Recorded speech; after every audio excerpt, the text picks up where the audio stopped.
Quand on parle de péché, on pense toujours à des choses terribles, comme l'adultère, le meurtre et le blasphème contre l'Esprit Saint.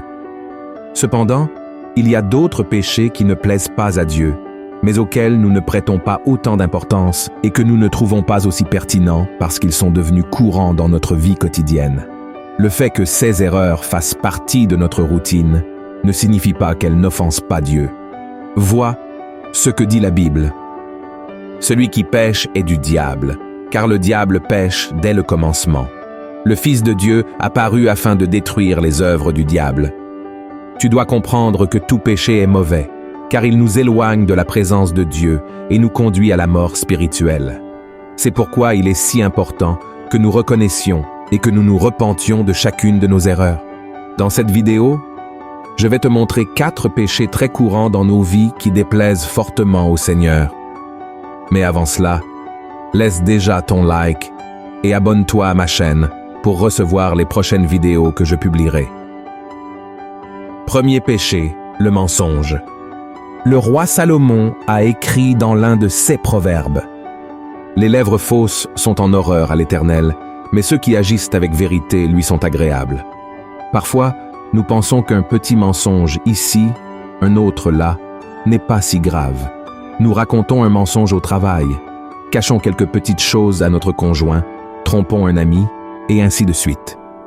Mais le mensonge est quelque chose de terrible, car en plus de détruire nos relations et de causer des injustices, il peut même tuer. C'est exactement ce qui est arrivé à Ananias et Saphira. La Bible raconte que ce couple aidait le peuple de Dieu après la résurrection du Christ et son retour au ciel. Un jour, ils ont vendu un terrain pour donner l'argent au soutien du ministère. Cependant, ils ont décidé de garder une partie de la somme et ont caché cela à Pierre. Dieu a révélé ce mensonge à l'apôtre et le prix qu'ils ont payé a été très élevé. Vois ce que dit la Bible. Pierre lui dit: « Ananias, pourquoi Satan a-t-il rempli ton cœur au point que tu mentes au Saint-Esprit et que tu aies retenu une partie du prix du champ? S'il n'eût pas été vendu, ne te restait-il pas? Et après qu'il a été vendu, le prix n'était-il pas à ta disposition? Comment as-tu pu mettre en ton cœur un pareil dessein?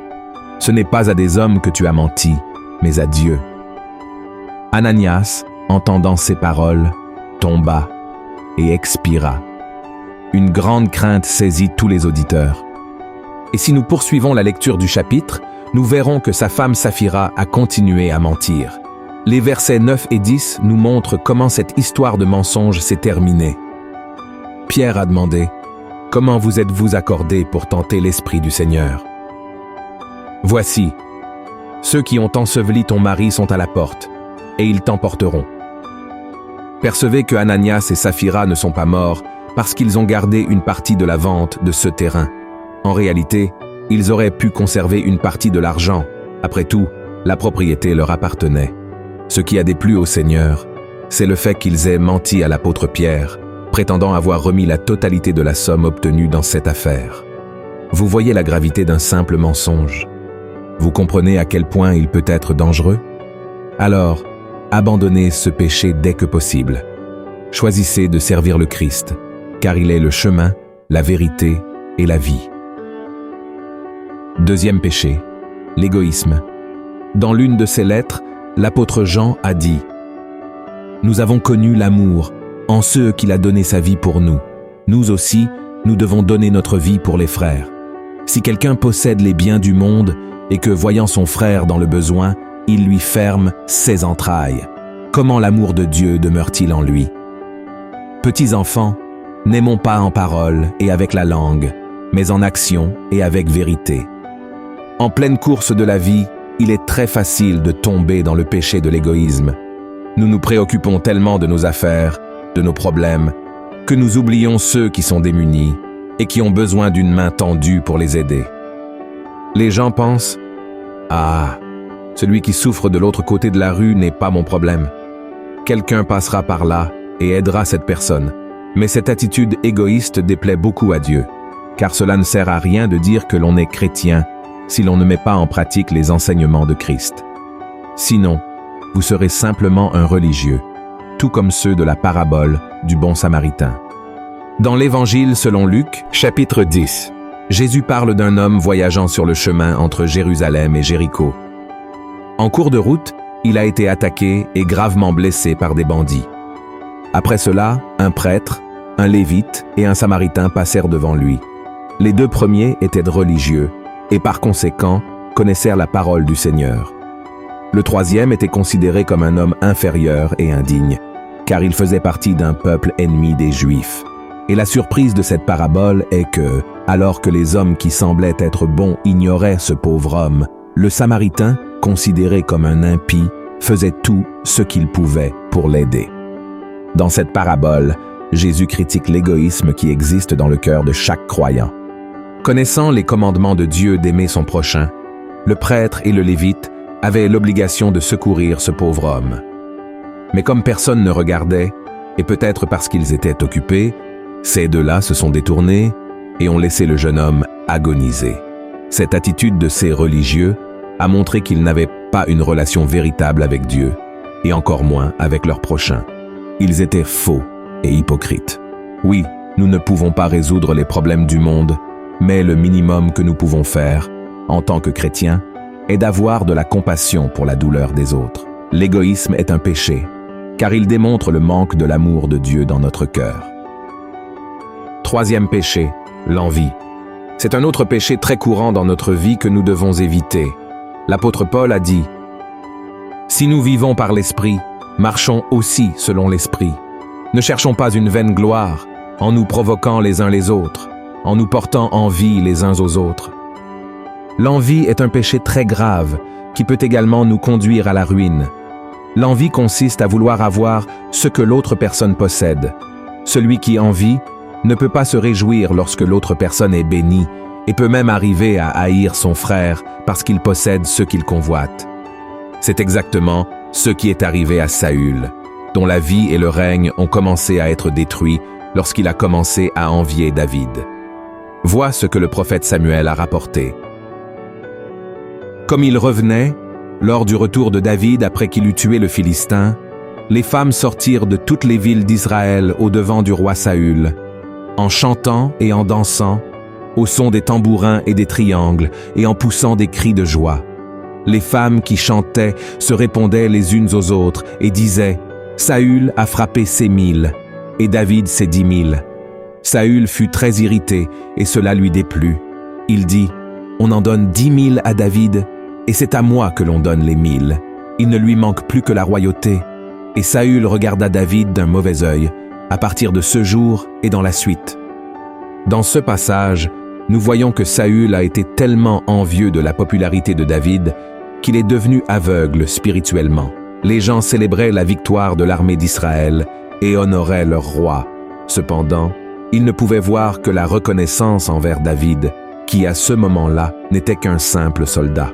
Remarque que si le chant disait seulement que Saül avait tué des milliers, il serait certainement satisfait, car c'était quelque chose de grandiose. Mais face aux dizaines de milliers de David, le roi Saül a simplement décidé de comparer la grande différence entre les deux. Ainsi, à ses yeux, son grand succès sur le champ de bataille a été minimisé, comme si tuer 1000 hommes au combat n'avait été qu'une petite chose. Le grand problème de l'envieux est qu'il ne se contente pas d'être excellent dans ce qu'il fait. Il veut être le meilleur et le plus grand. Si on continue sur le lit du 1er Samuel libre, nous verrons qu'après cet épisode, Saül a quitté la présence de Dieu, a commencé à persécuter David et a agi selon ses émotions. En conséquence, malheureusement, sa vie et son règne ont été détruits. Alors, mon frère, ne laisse pas l'envie fermer tes yeux et te retirer de la présence du Seigneur. Préfère vivre et être guidé par l'Esprit de Dieu, car lui seul est capable de te tenir éloigné de ce péché. Et au lieu d'avoir de l'envie, choisis d'aimer les gens et de te réjouir de leur réussite. Quatrième péché, la rébellion. Combien de fois nous révoltons-nous contre Dieu pour des choses insignifiantes, n'est-ce pas? Il suffit qu'une prière ne soit pas exaucée ou qu'un rêve soit frustré pour que nous nous révoltons et commencions à murmurer et à douter du pouvoir et de la bonté du Seigneur. Mais sachez que c'est un péché si grave que le prophète Samuel l'a comparé à la sorcellerie. C'est exact. Voyez ce qu'il a dit. « car la désobéissance est aussi coupable que la divination, et la résistance ne l'est pas moins que l'idolâtrie et les téraphimes. Dieu hait la rébellion à tel point que la Bible dit qu'à un moment donné, il a envoyé une grande punition aux Hébreux qui traversèrent le désert en direction de Canaan. Dans le livre des Nombres, chapitre 16, nous voyons que Coré, Dathan, Abiram et 250 autres personnes ne voulaient plus obéir à Moïse. Et Dieu n'a pas du tout apprécié cette attitude, car la révolte contre Moïse signifiait la révolte contre le Seigneur lui-même, car c'est lui qui l'avait choisi. Alors Moïse pria et dit ensuite à Coré. Il parla à Coré et à toute sa troupe, en disant « Demain, l'Éternel fera connaître qui est à lui et qui est saint, et il le fera approcher de lui. Il fera approcher de lui celui qu'il choisira. Faites ceci, prenez des brasiers, Coré et toute sa troupe. Demain, mettez-y du feu et posez-y du parfum devant l'Éternel. Celui que l'Éternel choisira, c'est celui-là qui sera saint. » Le lendemain, Coré et les 250 hommes se rendirent à la tente de Moïse et commencèrent à brûler de l'encens, mais seuls les prêtres étaient autorisés à le faire. Alors Dieu ordonna au peuple de s'éloigner de Coré et de ses amis. Et soudain, le Seigneur ouvrit un énorme gouffre dans le sol et fit que ces rebelles soient engloutis par lui. Et nous, combien de fois voulons-nous faire les choses à notre manière et n'obéissons pas à Dieu? Nous pensons savoir ce qui est meilleur pour notre vie et nous nous éloignons complètement des voies du Seigneur. Mais la rébellion est un piège mortel qui ne fait que causer des problèmes. Alors efforcez-vous de faire la volonté de Dieu et vous serez en sécurité. Ce sont 4 péchés qui déplaisent à Dieu. Je sais qu'il y en a beaucoup d'autres, mais j'ai voulu me concentrer sur ceux-ci, et si vous les avez pratiqués, abandonnez-les dès que possible. Le Seigneur vous aime beaucoup et veut que vous viviez en communion avec lui. Alors demandez pardon pour vos erreurs et croyez que seul Dieu peut changer votre vie. Si vous avez aimé ce message, abonnez-vous à ma chaîne et partagez cette vidéo avec vos amis. Que Dieu vous bénisse.